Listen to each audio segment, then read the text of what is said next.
संत हरिगिरी महाराज ने नशे से दूर रहने का दिया संदेश। मोरोली धाम में आयोजित हुई दौड़ प्रतियोगिता, जिला कलेक्टर ने शिरकत कर युवाओं का बढ़ाया मनोबल। चंबल के बीहड़ों में तपस्यारत संत भगवान हरिगिरी महाराज के सानिध्य में मोरोली धाम पर एक दौड़ प्रतियोगिता का आयोजन किया गया। समाज में तेजी से पैर पसार रही नशे की लत को लेकर चिंतित संत हरिगिरी महाराज ने युवाओं को इस सामाजिक बुराई से दूर रहने का संदेश दिया और देश की युवा शक्ति को सकारात्मक ऊर्जा की ओर मोड़ने की अपील की। इस अवसर पर जिला कलेक्टर श्रीनिधि बीटी ने मुख्य अतिथि के रूप में शिरकत की और युवाओं का मार्गदर्शन किया। मोरोली धाम आश्रम पर आयोजित इस कार्यक्रम में संत हरिगिरी महाराज ने कहा कि आज का युवा वर्ग जिस तरह नशे के जाल में फंस रहा है वह बेहद चिंताजनक है। चंबल की पावनधारा और बीहड़ों की तप स्थली से उन्होंने युवाओं को संबोधित करते हुए कहा कि शरीर और मन को स्वस्थ रखने का सबसे बेहतर जरिया खेल है। युवा अपनी ऊर्जा को नशे जैसी कुरीतियों में व्यर्थ न गवाकर खेल और राष्ट्र निर्माण में लगाएं। प्रतियोगिता में पहुंचे धौलपुर जिला कलेक्टर श्रीनिधि बीटी ने युवाओं के भविष्य पर जोर देते हुए कहा कि खेल केवल मनोरंजन का साधन नहीं बल्कि अनुशासन और बेहतर भविष्य की नींव है। उन्होंने दौड़ में भाग लेने वाले युवाओं की प्रतिभा की सराहना की और कहा कि इस तरह के आयोजनों से ग्रामीण अंचल के युवाओं को आगे बढ़ने का अवसर मिलता है।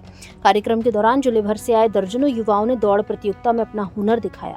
विजेताओं को संत हरिगिरी महाराज और जिला कलेक्टर द्वारा पुरस्कृत कर सम्मानित किया गया। इस दौरान मोरोली धाम पर भारी संख्या में श्रद्धालु, स्थानीय नागरिक और खेल प्रेमी उपस्थित रहे।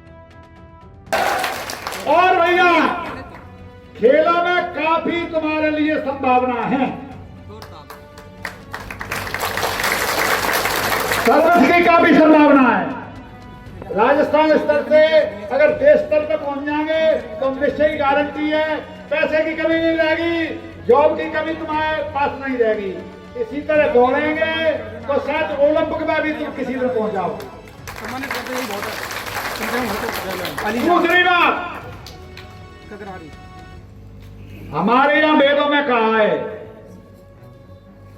वेदों में हमारे यहाँ कहा है, जीवेव शरद शताम, हे बालको 100 साल जिए, 100 साल तक तुम जियो, लेकिन कब? जब निरोग रहोगे, रोग से रहित रहोगे तब।